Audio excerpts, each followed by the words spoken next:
সকালে ঘুম থেকে উঠতে খুব বেশি দেরি হয়ে যায় আর তোমাদের দাদার আলুর পরোটা খেতে মন চাই, তখন ঝটপট এইভাবে বানিয়ে নি। এইভাবে আলুর পরোটা বানালে যেমন হবে নরম তুলতুলে, সেই রকম হবে দারুণ সুস্বাদু খেতে। আলুর পরোটা বানানোর জন্য সেদ্ধ আলু লাগবে। তো এই আলুটা প্রথমে সেদ্ধ করে ফ্রিজে রেখে দিয়েছিলাম। এখন এটাকে একটা গ্রেটার দিয়ে গ্রেট করে নিচ্ছি। এইভাবে গ্রেটার দিয়ে গ্রেট করে নিলে আলুর কোনো গোটা অংশ থাকে না আর খুব সুন্দরভাবে আলুটা গ্রেট হয়ে যায়। তো ঠিক এইভাবে গ্রেট করে নেওয়ার পর এর মধ্যে অ্যাড করে দিতে হবে এখন আটা। তো আটা দিয়েই পরোটাটা বানাবে, আটা দিয়ে পরোটাটা খেতে বেশি সুস্বাদু হয়। এখানে 1 কাপ আটা ভালো করে চেলে নিয়েছি।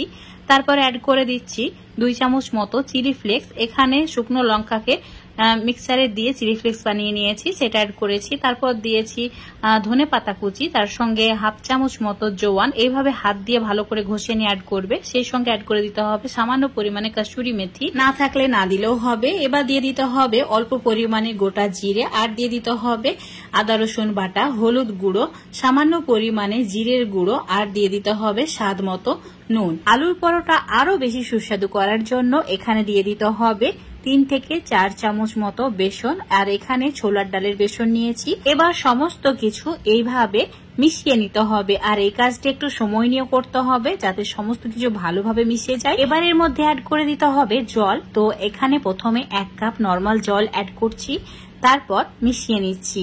মেশানো হয়ে গেলে আবারও অল্প অল্প করে জল অ্যাড করতে হবে। 1 কাপ আটার জন্য এখানে 2 কাপ জল লাগবে। তো অল্প অল্প করে জলটা অ্যাড করবে, না হলে আটার গোটা বেঁধে যাবে আর পরোটাগুলো একদমই ভালো হবে না। তো এইভাবে অল্প অল্প করে জল দিয়ে মিশ্রণটা রেডি করে নিতে হবে। 2 কাপ জল অ্যাড করে মিশ্রণটা ঠিক এইরকম দেখতে হয়েছে। এবার এর মধ্যে দিয়ে দিতে হবে 3 চামচ মতো তেল। তেলটা অবশ্যই অ্যাড করবে, তেল দেওয়ার কারণে পরোটাগুলো অনেক বেশি মুচমুচের খাস্তা হবে, খেতেও ভালো লাগবে। ভালো করে মিশিয়ে নেওয়া হয়ে গেছে আর মিশ্রণটা একদমই রেডি হয়ে গেছে পরোটা বানানোর জন্য। তো চুলোর উপর একটা ফ্রাই প্যান নিতে হবে, দিয়ে দিতে হবে সামান্য পরিমাণে তেল, আর এইভাবে ব্রাশ করে নিতে হবে। এখন অল্প করে 2 হাতা মিশ্রণ অ্যাড করে দিচ্ছি। তারপর হাতা দিয়েই হালকা করে একটু ঘুরিয়ে নেব যাতে এটা একটা রাউন্ড শেপ হয়ে যায়। আর তার বেশি নাড়াচাড়া করা যাবে না, চুলোর ফ্লেমটা একদম কমিয়ে রাখতে হবে। লো ফ্লেম করে রেখেই ওয়েট করতে হবে পরোটার উপর সাইডটা যেন এইভাবে শুকিয়ে আসে আর অটোমেটিক এইভাবেই উঠে যাবে। তো উল্টে দিয়ে অপর সাইডটা 1-2 মিনিট একটু সেঁকে নিতে হবে মিডিয়াম আছে, তারপর আবারও উল্টে দিয়ে অপর সাইডটা সেঁকে নিতে হবে। এইভাবে উল্টে পাল্টে 2-3 মিনিট সেঁকে নিলেই খুব সুন্দরভাবে পরোটাগুলো রেডি হয়ে যাবে।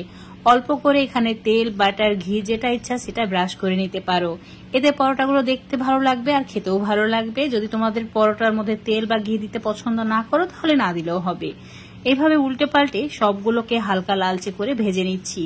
এই পরোটাগুলো একটু চেপে চেপে ভাজলে খুব সুন্দরভাবে ফুলে ওঠে।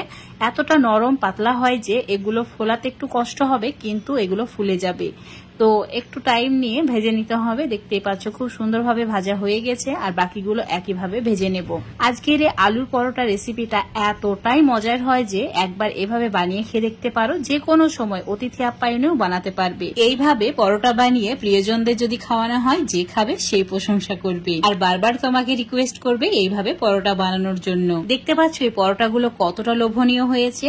দেখতে যেমন সুন্দর, খেতেও সেই রকম দারুণ সুস্বাদু। কোনো তরকারির প্রয়োজন হবে না, এতটাই মজার এই পরোটাগুলো খেতে। এমনি এমনি খেয়ে ফেলবে। নর্মাল আলুর পরোটার থেকে এই আলুর পরোটাগুলো অনেক বেশি সুস্বাদু হয় খেতে, আর বানানো খুবই সহজ। আজকের এই আলুর পরোটা রেসিপিটা যদি তোমাদের ভালো লেগে থাকে অবশ্যই লাইক, শেয়ার, কমেন্ট করে দেবে। ফেসবুক পেজ থেকে দেখলে পেজটাকে ফলো করে নেবে, ইউটিউব থেকে দেখলে চ্যানেলটাকে সাবস্ক্রাইব করে রাখবে আরো এরকম রেসিপিগুলো পাওয়ার জন্য।